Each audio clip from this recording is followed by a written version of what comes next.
بسم اللہ الرحمن الرحیم۔ معزز دوستو، السلام علیکم۔ معراج کی شب تھی، سارا عالم بلا سلطان کونین کے ہر مقدم کے لیے چشم بر رہتا۔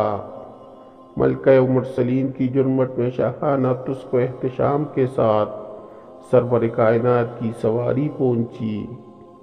سلامی کے لیے قدسیوں کے بیڑے جھک گئے، عرش کا پرچم سرنگو ہو گیا۔ امیدوں کی ہجوم سے گزرتے ہوئے عالم ملکوت کا معائنہ فرمایا، اب گشت کے لیے باغ فردوس کی طرف بڑھے۔ مرحبا کہنے کے لیے ہر طرف حور غلماں کی صف استعداد تھی۔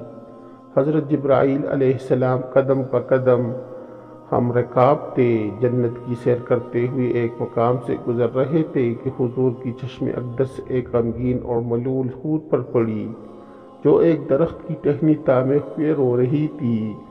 فردوس کے عالم خوشگوار میں رنج و غم کی پرچھائیاں دیکھ کر حضور کو بڑا اچنبھا ہوا۔ حضرت جبرائیل علیہ السلام سے ارشاد فرمایا کہ دریافت کرو، یہ حور کیوں رو رہی ہے؟ جنت کے عیش و دوام میں اسے کون سا غم لاحق ہو گیا ہے؟ حضرت جبرائیل علیہ السلام نے اس کے قریب پہنچ کر کہا، کیا تجھے معلوم نہیں کہ سلطان کونین نے جنت میں قدم رنجا فرمایا ہے؟ جواب دیا کہ معلوم ہے، جبھی تو غمگین فریادیوں کی طرح اپنا حال بنا رکھا ہے کہ ان کی نگاہ رحمت میرے اوپر پڑے اور وہ میرا حال دریافت کر لے۔ حضرت جبرائیل علیہ السلام نے ارشاد فرمایا، تجھے مبارک ہو، انہوں نے تیرا حال دریافت کرنے کے لیے مجھے بھیجا ہے، جو اب کے انتظار میں حضور کی سواری رکی ہوئی ہے۔ حور نے اپنی آنکھوں کا آنسو آنچل میں جذب کرتے ہوئے کہا، سلطان کونین کی سرکار، میں اپنے غم کی درد انگیز کہانی میں خود سناؤں گی۔ باریاب ہونے کی اجازت ملتے ہی حاضر ہوئی، جھک کر سلام عرض کیا، جلالت شاہانہ کے آداب بجا لائی اور اپنی سرگزشت سنانا شروع کیا۔ یا رسول اللہ، اللہ کا لاکھ لاکھ شکر ہے کہ اس نے جنت کی حوروں میں مجھے حسن و جمال کی ملکہ بنایا ہے۔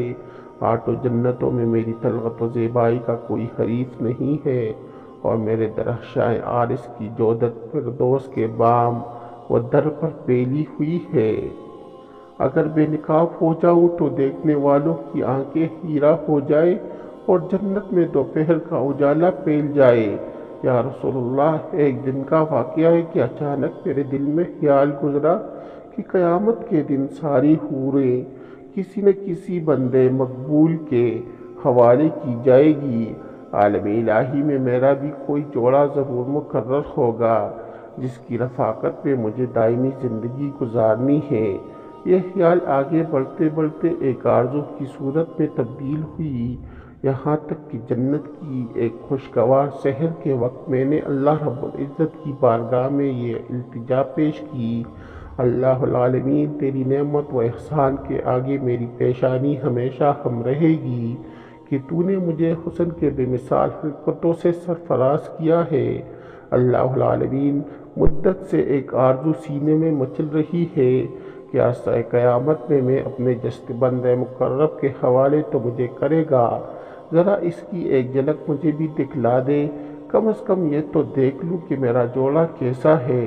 رحمتوں کا دربار جوش پڑتا، میری یہ التجا قبول ہو گئی اور حکم ہوا کہ سامنے جو آئینہ رکھا ہے اسے ایک نظر دیکھ لے، اس پر تیرے جوڑے کی جھلک نظر آئے گی۔ یا رسول اللہ، میں ارمان و شوق میں ڈوبی ہوئی آئینے کی طرف بڑھی، میرے قدم خوشی سے زمین پر نہیں پڑ رہے تھے کہ آج عالم جاوید کے محبوب ترین ساتھی کو دیکھنے جا رہی تھی۔ میری آنکھوں کے پیمانے سے جلووں کے شراب ٹپک رہی تھی۔ جمتی مچلتی میں آئینے کے سامنے پہنچی، جو ہی نگاہ اٹھائی دل پر ایک بجلی گری اور آرزو کا سارا ہرمن جل گیا۔ اس وقت سے آج تک ارمانوں کی خاکسار سے دھواں اٹھ رہا ہے، دل کو کسی کروٹ چین نہیں ہے، ہمیشہ اس غم میں سلگتی رہتی ہوں کہ ایک بدشکل سے افوام اور وحشتناک چہرے کے ساتھ میرا کیوں کارنباہ ہو سکے گا، کہ تصور سے طبیعت کو دہشت ہونے لگتی ہے۔ حضور اکرم صلی اللہ علیہ وآلہ وسلم نے زیر لب مسکراتے ہوئے دریافت فرمایا، اپنے جوڑے کا جو سراپا تو نے آئینے میں دیکھا ہے میرے سامنے بیان تو کر۔ اس نے ٹھنڈی آہ بھر کر کہا، سر سے پا تک مجسم سیاہی، خوفناک اندھیرا، چھوٹی چھوٹی آنکھیں، موٹے موٹے ہونٹ، چوڑے چکلے دانت، چٹی ناک، بدھا چہرہ اور تنگ و تاریک پیشانی، قد و قامت بھی بالکل بے ڈنگا، چشم نور میں نکری ہوئی چاندنی اور گل ولالہ کی بہاروں کے ساتھ اس وحشت مجسم کا پیوند کیوں کر جوڑا جا سکتا ہے؟ وہ جب اپنی بات ختم کر چکی تو حضور نے سر اٹھایا، آنکھوں غیرت جلال سے سرخ ہو گئی۔ ارشاد فرمایا، تو نے جو سراپا بیان کیا ہے وہ تو میرے پیارے بلال کا ہے۔ ایک عاشق سراپا، ایک مومن وفاکش اور نگارخانہ ہستی کی ایک گوہر نایاب کو پا کر تو غم نصیبی کا شکوہ کر رہی ہے؟ کیا تجھے معلوم نہیں کہ بلال میرا عاشق مجسم ہے؟ میں نے اپنی پلکوں کے سائے میں اسے پناہ کی جگہ دی ہے، اور سن لے میرا بلال بارگاہ یزدانی میں تقرب کی اس مسند امتیاز پر فائز ہے کہ فردائے قیامت میں اس کے جسم کی سیاہی حور ان خلق کی رخساروں پر تل بنا کر تقسیم کر دی جائے۔ آتش کدہ عشق میں وہ نکرا ہوا سونا جس نے محبت کی شفیقی میں دونوں جہاں سے منہ پھیر لیا ہے، وہ حسن مجرد کا تماشائی ہے، فردوس کا حسن وہ کیوں کر خاطر میں لائے گا؟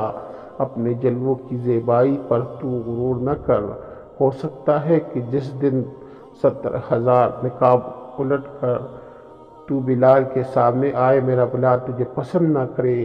حضور اکرم صلی اللہ علیہ وآلہ وسلم کا ارشاد سن کر وہ اپنے جذبات قابو میں نہ رکھ سکی، طلعت و جمال کا سارا خمار اتر گیا اور اضطراب شوق کی وارفتگی میں چیخ پڑی، حضور میری معذرت قبول کی جائے، میرے غم کا بوجھ اتر گیا، وہی سیاہ فام بلال مجھے پسند ہے۔